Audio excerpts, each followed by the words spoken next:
35-bölüm. Жошия Иерусалимде Теңирдин Пасах майрамын өткөрдү. Пасах козусун 1-айдын 14-күнү союшту. Ал ыйык кызмат кылуучуларды өздөрүнүн кызмат орундарына коюп, Теңир үйүндө кызмат кылууга шыктандырды. Анан лебилерге өздөрүн Теңирге арнаган Исраилдин бардык насаатчыларына мындай деди: Исраил падышасы Дөөттүн уулу Сулайман курган ибадатканага келишим сандыгын койгула. Аны эми ийиңерге көтөрүп жүрүүнүн зарылдыгы жок. Мындан ары Кудай Теңирге жана анын Исраил элине ушул жерде кызмат кылгыла.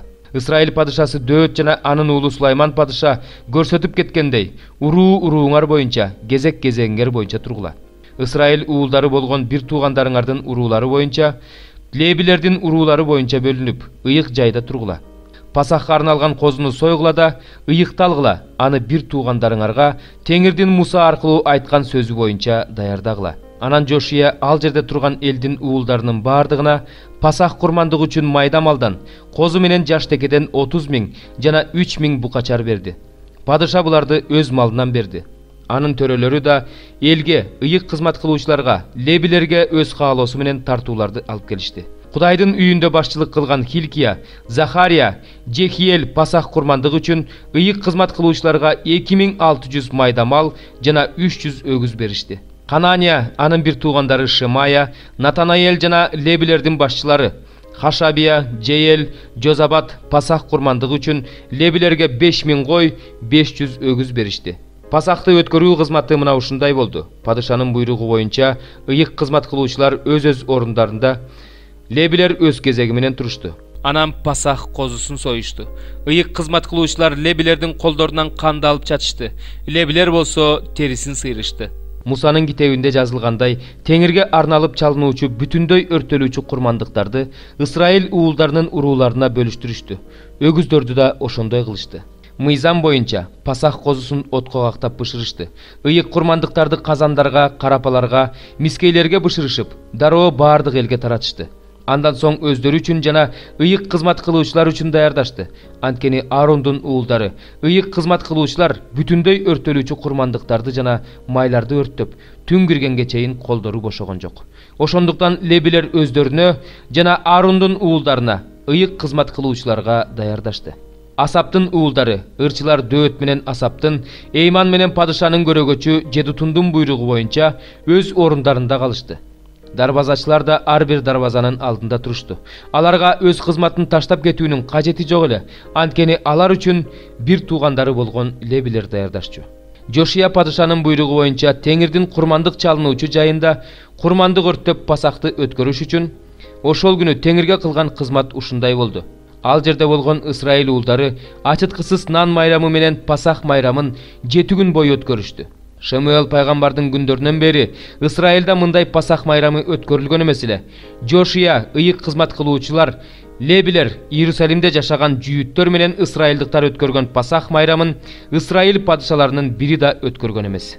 Бул Пасах майрамы Жошиянын падышачылыгынын 18-жылында өткөрүлдү. Жошия Кудайдын үйү үчүн бардык иштерди кылып бүткөндөн кийин Мисир падышасы Нехо Ефрат боюндагы Каркемиш менен согушууга бет алды. Жошия анын алдынан чыкты. Нехо өз өкүлдөрүн жөнөтүп ага мындай деп айттырды: Жүйүт падышасы, менден сага эмне керек? Мен сага каршы бара жаткан жокмун. Мен согуш болуп жаткан жерге бара жатам. Мени Кудай шаштырып жатат. Кудайга каршы чыкпа. Ал мени менен, ал сени өлтүрүп салбасын. Байка. Бирок Жошия кайтып кетпей, аны менен согушууга даярданды. Кудайдын атынан сүйлөгөн Нехонун сөзүн укпай койду.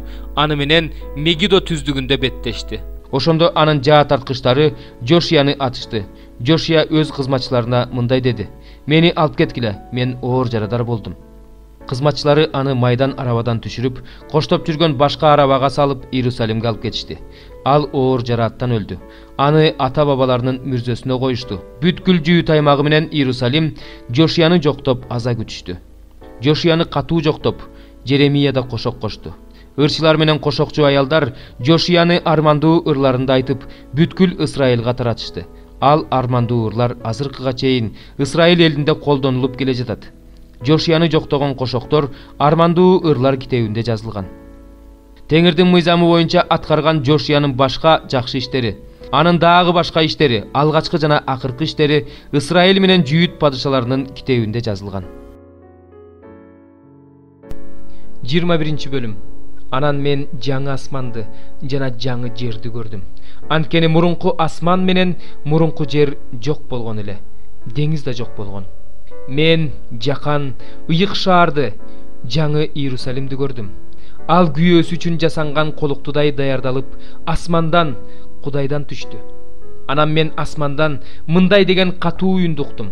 Мына, Кудайдын жыйын чатыры адамдар менен бирге. Кудай алар менен жашайт, алар анын эли болушат. Кудай өзү алар менен болуп, алардын Кудайы болот. Кудай алардын бардык көз жашын аарчыйт. Өлүм деген болбойт, ый деген, өкүрүк деген, оору деген болбойт. Анткени мурункунун баары өтүп кеткен. Анан тактыда отурган мындай деди: Мына, мен бардыгын жаңы жаратып жатам. Анан мага мындай деди: Жаз, анткени бул сөздөр туура жана чындык. Анан мага мындай деди: Аткарылды. Мен альфамын жана омегамын, башымын жана аягымын. Суу саганга тирүү суунун башатынан сууну бекер берем. Жеңип чыккан адам бардыгын мураска алат. Мен анын Кудайы болом, ал менин уулум болот. Коркооктор жана ишенбегендер, кара ниеттер жана киши өлтүргүчтөр, бузулгандар жана сыйкырчылар, бутка табынуучулар жана бардык жалганчылар күйүп жаткан күкүртүү көлгө ыргытылышат. Бул экинчи өлүм. Акыркы 7 алаамат толтурулган, 7 чөйчөк кармаган 7 периштенин бири мага келип: Жүр, мен сага колуктуну, козунун үйлөнө турган аялын көрсөтөм деди. Анан ал мени рух аркылуу чоң жана бийик тоого алып чыгып, асмандан, Кудайдан түшкөн улуу, ыйык Иерусалим шаарын көрсөттү. Ал Кудайдын даңкына толуп турган эле. Анын шам чырагы асыл ташка, кристалл сыяктуу тунук яспис ташына окшош экен. Анын чоң жана бийик дубалы, 12 дарбазасы бар эле. Дарбазалардын үстүндө 12 периште, дарбазалардын бетинде Исраил уулдарынын 12 уруусунун аттары жазылыптыр. Чыгыш тарапта 3 дарбаза, түндүк тарапта 3 дарбаза, түштүк тарапта 3 дарбаза, батыш тарапта 3 дарбаза бар экен. Шаардын дубалынын пайдубалы 12 таштан турат экен. Алардын бетине козунун 12 элчисинин ысымы жазылыптыр. Мени менен сүйлөшкөндүн колунда шаарды, анын дарбазаларын жана дубалын ченей турган алтын таягы бар экен. Шаар 4 бурчтук түрүндө эле. Анын узундугу менен туурасы бирдей экен. Ал шаарды таяк менен ченегенде 12.000 стадий болду. Узундугу, туурасы жана бийиктиги бирдей. Ал анын дубалын да ченеди. Периште адамдар колдонгон чен менен ченегенде 144 чыканак болду. Анын дубалы яспис ташынан тургузулуптур. Шаар болсо тунук айнекке окшош таза алтындан эле. Шаардын дубалынын пайдубалы ар кандай асыл таштардан экен. Биринчи негизги таш яспис, экинчиси сапфир, үчүнчүсү халкидон, төртүнчүсү зымырыт, бешинчиси сардоникс, алтынчысы кызыл агат, жетинчиси хризолит, сегизинчиси берил, тогузунчусу топаз, онунчусу сары зымырыт, 11-си гиацинт, 12-си аметист. 12 дарбазасы 12 бермет. Ар бир дарбазасы өзүнчө берметтен жасалган эле. Шаардын көчөсү тунук айнек сыяктуу таза алтын. 22. Мен ал шаардан ибадаткананы көргөн жокмун. Анткени бардыгын кармап туруучу Кудай Теңир жана козу анын ибадатканасы экен. Шаар күндүн да, айдын да жарык кылып туруусуна муктаж эмес экен. Анткени аны Кудайдын даңкы жарык кылып турду. Анын шам чырагы козу өзү. Куткарылган элдер анын жарык астында басып жүрүшөт. Жер үстүндөгү падышалар өздөрүнүн атак даңкын шаарга алып келишет. Анын дарбазалары күндүз бекитилбейт, анткени ал шаарда түн болбойт. Ал шаарга элдердин атак даңкын жана урмат сыйын алып келишет. Ал шаарга эч бир таза эмес нерсе кирбейт. Жийиркеничтүү жана жалган иштерди жасаган эч бир адам кирбейт. Ысымы козунун өмүр китебине жазылгандар гана киришет. 3-чү бөлүм. Мына мен өзүмдүн периштемди жиберип жатам. Ал менин алдымда жол даярдап коет. Силер издеп жаткан Теңир өз ибадатканасына күтүлбөгөн жерден келет. Силер каалаган келишим периштеси келет. Мына ал келе жатат дейт Себайот Теңир. Ал келген күнү ким чыдай алат? Ал келгенде ким туруштук бере алат? Анткени ал эритүүчү оттой тазалоочу шакардай. Ал күмүштү кайрадан эритип тазалоо үчүн отурат. Леби уулдарын тазалайт. Алтын менен күмүштү эриткендей аларды кайрадан эритет. Ошондо алар Теңирге адилдик менен курмандык чалышат. Ошондо Жүйүт менен Иерусалимдин курмандыгы Теңирге байыркы күндөрдөгүдөй, мурунку жылдардагыдай жагымдуу болот.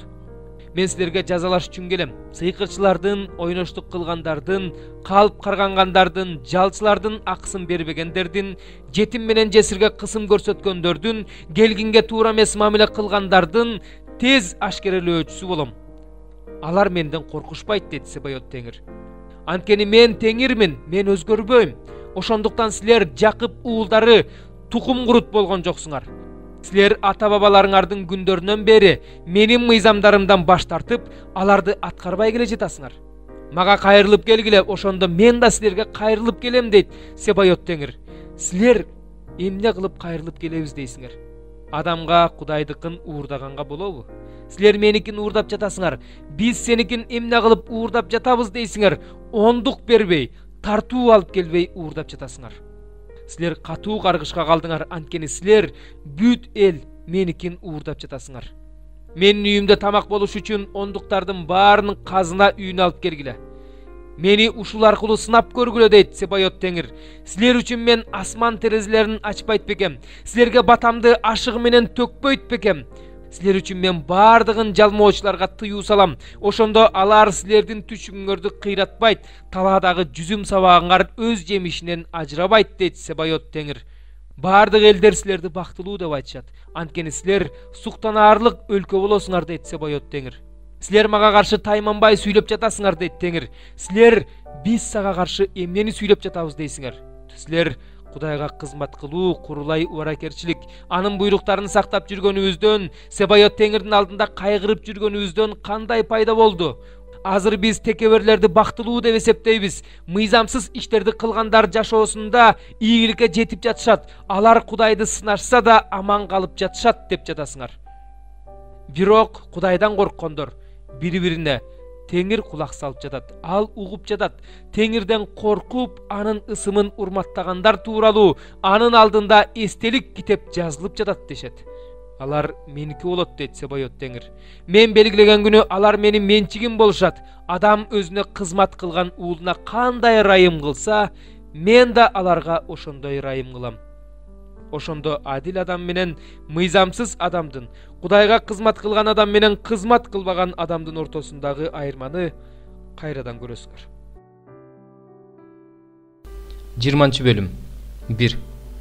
Жуманын биринчи күнү эртең менен эрте, жарык кирелекте Магдалалык Мариям мүрзөгө келип, анын оозундагы таштын жылдырылып калганын көрдү. 2. Ошондо ал Шимон Петрге жана Исанын сүйгөн шакиртине жүгүрүп барып, Теңирибизди мүрзөдөн алып кетишиптир. Аны кайсы жерге коюшканын билбейбиз, деди. 3. Петр менен ошол шакирт дароо мүрзөгө бет алышты.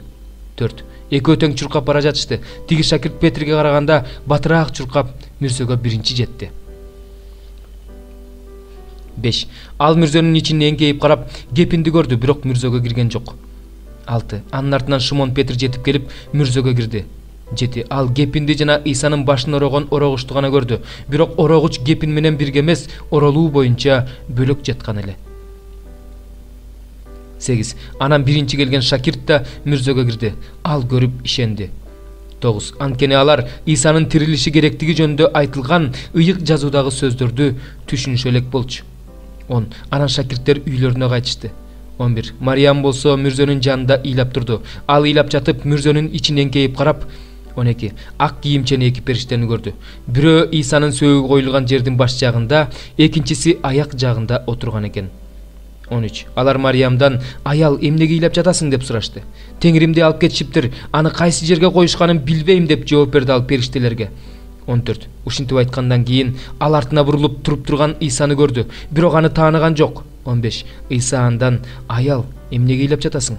Кимди издеп жүрөсүң, деп сурады. Мариям аны бакчы экен деп ойлоп, мырза, эгерде анын сөөгүн сен алып кеткен болсоң, кайсы жерге койгонуңду айтчы, алып келейин, деди. 16. Ошондо Исага, Мариям, деди. Мариям Исага бурулуп, устат, деди. 17. Иса ага, мага колуңду тийгизбе, анткени мен али атама көтөрүлүп кетелекмин.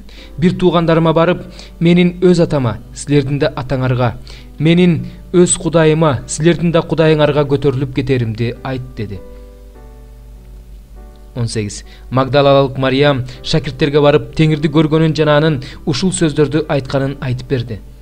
19. Ошол эле күнү кечинде, жуманын биринчи күнү Исанын шакирттери бир үйгө чогулуп, жүйүттөрдөн коркондуктан эшиктерин бекитип алып отурушкан эле. Ошол учурда Иса келип, алардын ортосуна турду да, силерге тынчтык болсун деди. 20. Ушинтип айткандан кийин Иса аларга өзүнүн колдорун, буттарын жана кабыргаларын көрсөттү. Шакирттер Теңирди көрүп кубанышты. 21. Иса аларга дагы бир жолу силерге тынчтык болсун деп айтты да, атам мени жиберген сыяктуу, мен да силерди жиберем деди. 22. Ушуну айткандан кийин ал шакирттерине демин үйлөп, ыйык рухту кабыл алгыла. 23. Кимдин күнөөлөрүн кечирсеңер, ал кечирилет. Ал эми кимдин күнөөлөрүн кечирбесеңер, ал кечирилбейт деди.